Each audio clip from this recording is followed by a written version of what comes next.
Olá, amigos do Guiri! Eu sou Edna e vou contar para vocês a história de André Neves, Margarida. Margarida era jovem e mimosa e todas as manhãs olhava para o horizonte e pensava o que será que o mundo poderia lhe proporcionar. Margarida sabia que o destino das vacas era ter muitos filhos, dar muito leite e, com o tempo passando, ela ganharia uma aposentadoria ou, quem sabe, a oportunidade de trabalhar em uma fábrica de bolsas, sapatos e cintos. Era isso que todos diziam, mas Margarida preferia não acreditar nisso. Ela gostava de acreditar que, como aposentadoria, os patrões dariam para as vacas uma linda viagem de balão. Foi isso que a mãe de Margarida disse a ela no dia que partiu. Mas Margarida não queria ficar velha para conhecer o mundo. Queria viajar agora, enquanto ela era jovem e mimosa. O que Margarida detestava era a ideia de ter que se casar com Otávio, o único touro da fazenda. Para as outras vacas, isso era uma ótima solução, mas Margarida não queria saber disso.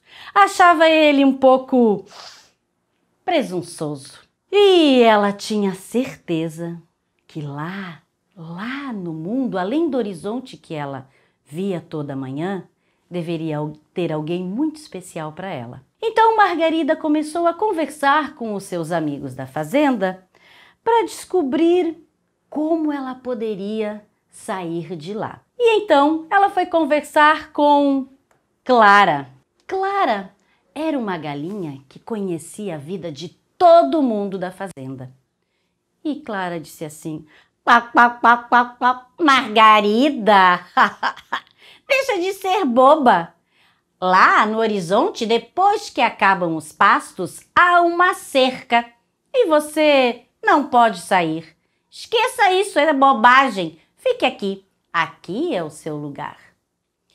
Mas Margarida achou que não era bem assim, que talvez houvesse uma forma de passar a tal cerca.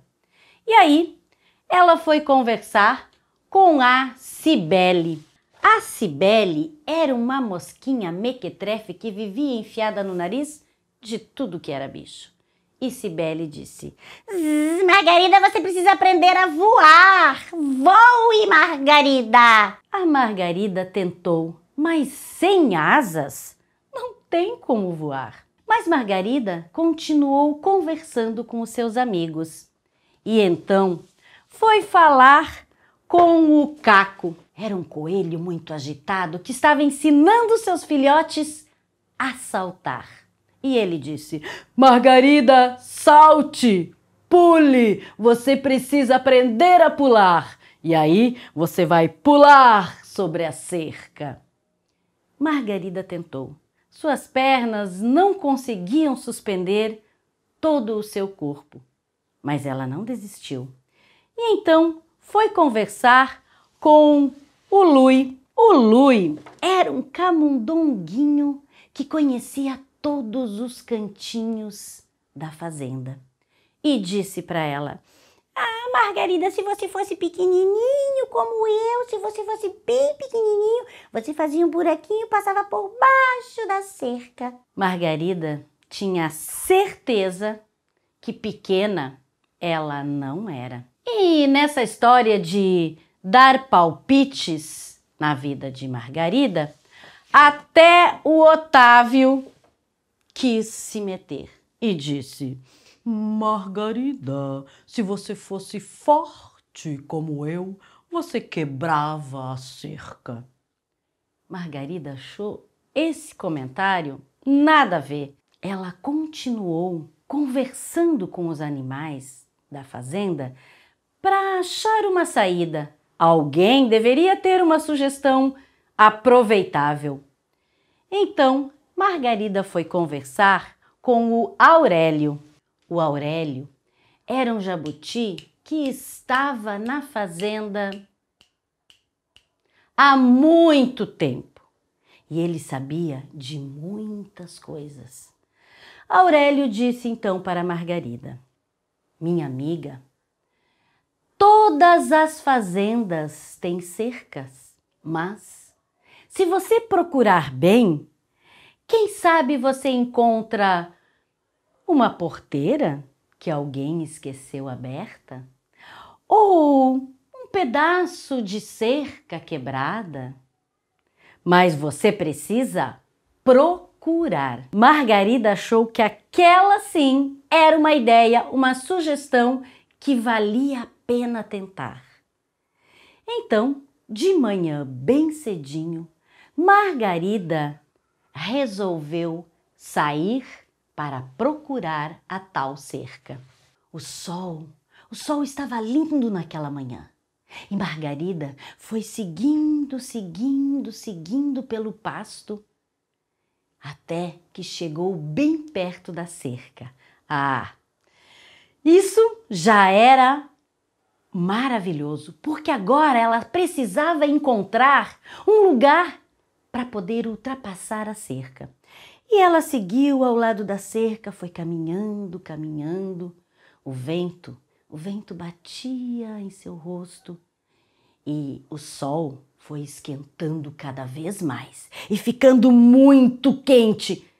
Mas Margarida não desistiu, porque ela sabia que lá de onde ela veio, ela não queria voltar. E para além da cerca, haviam surpresas que ela queria descobrir. Depois de ter andado muito, Margarida começou a ouvir um som diferente. E ela chegou bem onde a cerca acabava. E a cerca acabava no rio. Do outro lado da margem, a cerca seguia. E ali no meio, o rio passava com suas águas borbulhante. Margarida desejou muito ser como a água, porque para a água não há cercas. Quando criança, Margarida ouviu dizer que todos os animais nascem sabendo nadar, mas ela não quis arriscar. Como fazer para chegar na outra margem e passar a cerca? Ficou pensando, e então percebeu que lá de dentro do rio vinha um borbulhar, um movimento estranho. Margarida prestou atenção e nesse momento surgiu do rio Alfredo, um lindo peixe-boi. Alfredo olhou para Margarida. Margarida olhou para Alfredo. Ah, foi uma sintonia na mesma hora. Os dois começaram a conversar, um contando de como era a sua vida para o outro. Margarida contou tudo de como era na fazenda e do seu desejo de conhecer o mundo. Alfredo disse que no mundo há muitos mares, muitos rios para ser conhecido. E quanto mais conversavam, mais se apaixonavam. E Alfredo então disse: Margarida, venha comigo, vamos conhecer todos os rios, todos os mares. Mas aquela era uma decisão muito importante. Margarida não podia decidir assim de qualquer jeito. Ela sentia no seu coração que Alfredo era a pessoa que estava destinada a ela. Mas decidir assim não dava. Então ela se pôs a pensar. Pensou. E quando a tarde estava deixando o céu vermelho E o sol, procurando um lugar no horizonte, Margarida finalmente se decidiu. Ela respirou fundo. Margarida mergulhou no rio e se foi embora com Alfredo. E dizem que até hoje, se você prestar bem atenção, se você procurar à margem de um rio ou de um mar, se olhar bem, com certeza vai poder ver Alfredo, o lindo peixe-boi, e Margarida, a mimosa vaca-sereia. E assim acabou essa história. Que ela fique no seu coração e na sua memória.